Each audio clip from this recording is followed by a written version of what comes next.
संविधान दिवस पर आयोजित आज के इस समारोह में मंच पर उपस्थित प्रदेश सरकार में मंत्रिमंडल के मेरे वरिष्ठ सहयोगी, उप मुख्यमंत्री द्वय श्री केशव प्रसाद मौर्य जी, श्री ब्रजेश पाठक जी, प्रदेश के संसदीय कार्य और वित्त मंत्री श्री सुरेश कुमार खन्ना जी, अध्यक्ष उत्तर प्रदेश राज्य विधि आयोग न्यायमूर्ति डॉक्टर श्री प्रदीप कुमार श्रीवास्तव जी, अध्यक्ष उत्तर प्रदेश अनुसूचित जाति एवं जनजाति आयोग श्री बैजनाथ रावत जी,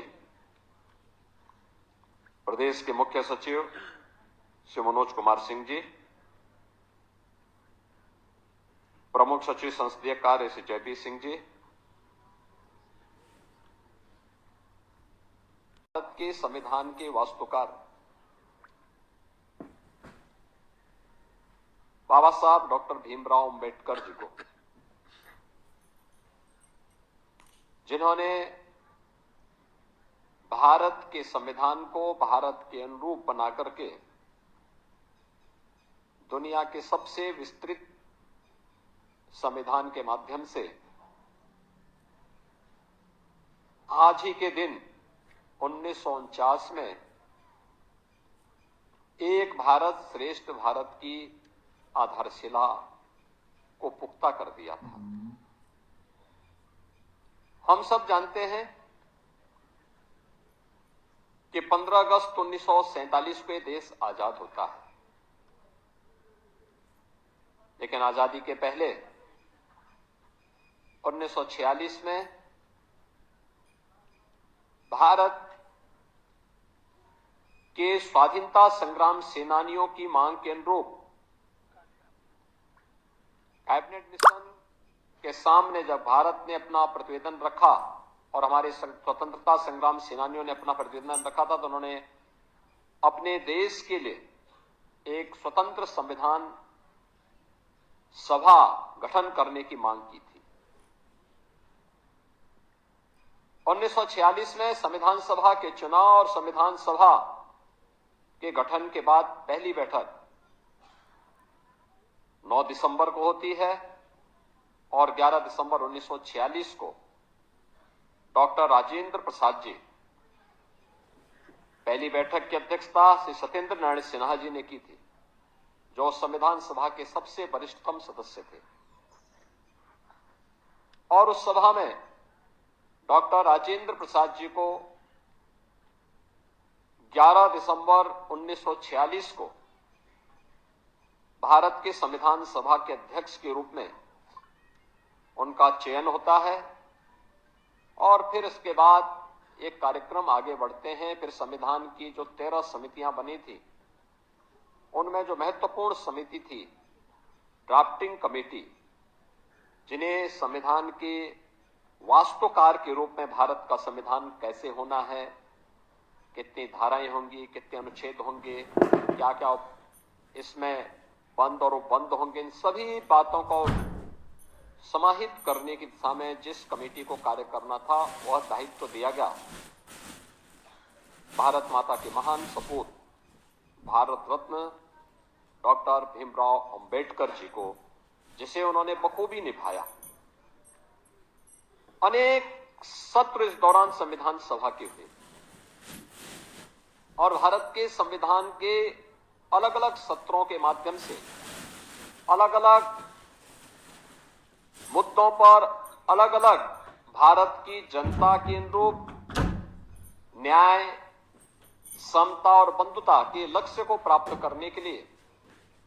क्या कुछ हो सकता है, इसके लिए अनेक सत्रों के माध्यम से जो निचोड़ आया। कभी आप देखेंगे 10 वॉल्यूम में भारत के संविधान सभा में हुई विभिन्न बहसों पर कितनी सार्थक बहस है। आज भी वह हमारी विधायिका के लिए, हमारी न्यायपालिका के लिए और हमारी कार्यपालिका के लिए एक मार्गदर्शिका के रूप में वह डिबेट हम सबका मार्गदर्शन करते हैं।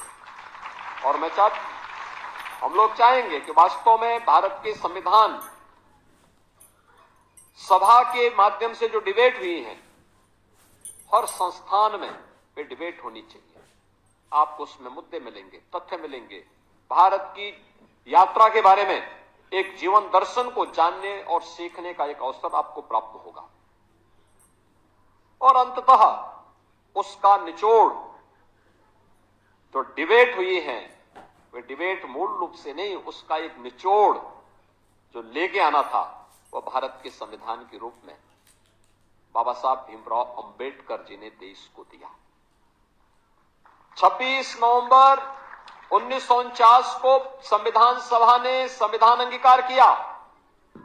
और 26 जनवरी 1950 को भारत ने अपना संविधान लागू किया। ये हमारा सौभाग्य है कि भारत की स्वाधीनता के अमृत काल में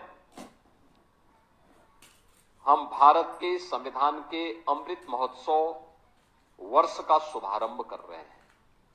और ये अमृत महोत्सव वर्ष भारत के संविधान की दृष्टि से अत्यंत महत्वपूर्ण वर्ष है। यहां पे केवल नागरिक अधिकार की ही बात नहीं होनी है, बल्कि प्रधानमंत्री से नरेंद्र मोदी जी जिनके प्रयास से,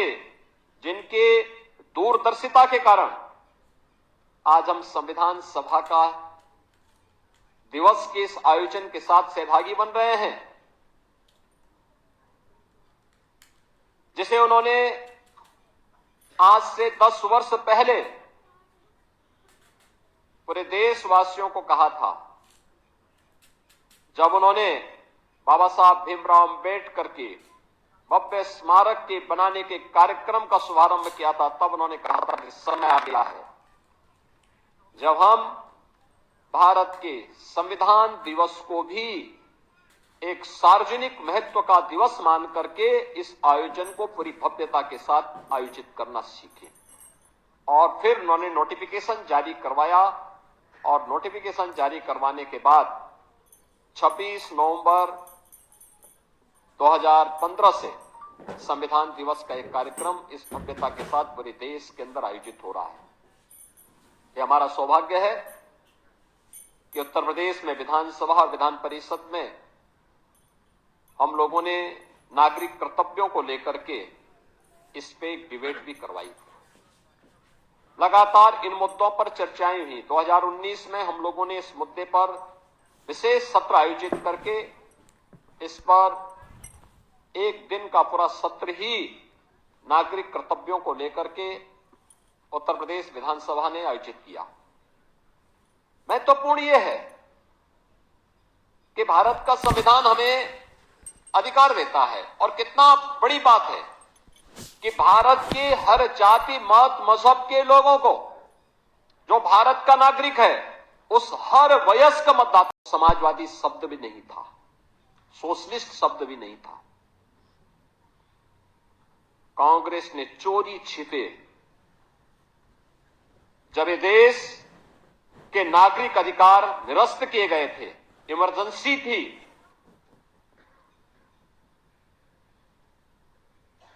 तब इन दो शब्दों को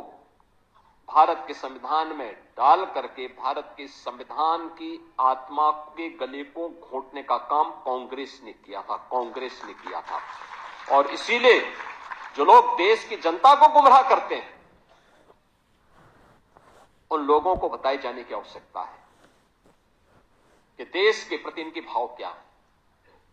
इनका चेहरा लोकतांत्रिक दिखता है, लेकिन वास्तव में लोकतांत्रिक नहीं। यह अपनी उस तानाशाही,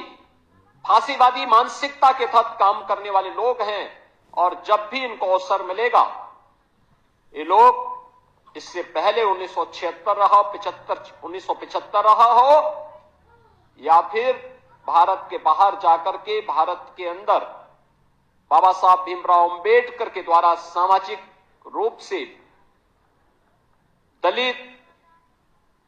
अति पिछड़ी जाति के लोगों को, पिछड़ी जाति के लोगों को मिले हुए इन संवैधानिक अधिकारों से वंचित करने के बारे में किस प्रकार की टिप्पणियां ये लोग करते हैं, ये आज किसी से छुपा हुआ नहीं। और इसीलिए मैं आज के इस अवसर पर आप सबसे कहना चाहूंगा कि बाबा साहब भीमराव अंबेडकर की ये धरोहर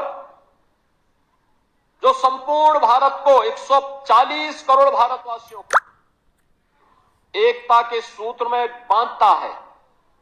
वह है भारत का संविधान। इस भारत के संविधान का संरक्षण करना हम सबका दायित्व है और याद करना इसका सबसे अच्छा रास्ता है कि भारत के संविधान के द्वारा भारत के प्रत्येक नागरिक के लिए तय किए गए उसके मूलभूत कर्तव्यों का अगर हम पालन करेंगे तो यह बाबा साहब भीमराव अंबेडकर के प्रति, भारत के संविधान निर्माताओं के प्रति और भारत के महान स्वाधीनता संग्राम सेनानियों के प्रति हमारी सच्ची श्रद्धांजलि होगी। आज के इस अवसर पर एक बार फिर से मैं पूरे प्रदेशवासियों को संविधान दिवस की हृदय से बधाई देता हूं। समेत भारत के संविधान निर्माताओं को, भारत के महान स्वाधीनता संग्राम सेनानियों की स्मृतियों को नमन करता हूं। वर्ष भर ये कार्यक्रम चलेंगे। आपने देखा होगा यहां पे हम लोगों ने 6 बच्चों को यहां पे सम्मानित किया है। यानी संविधान दिवस के अवसर पर विभिन्न संस्थाओं में डिबेट का एक कार्यक्रम हुआ था नागरिक कर्तव्यों को लेकर।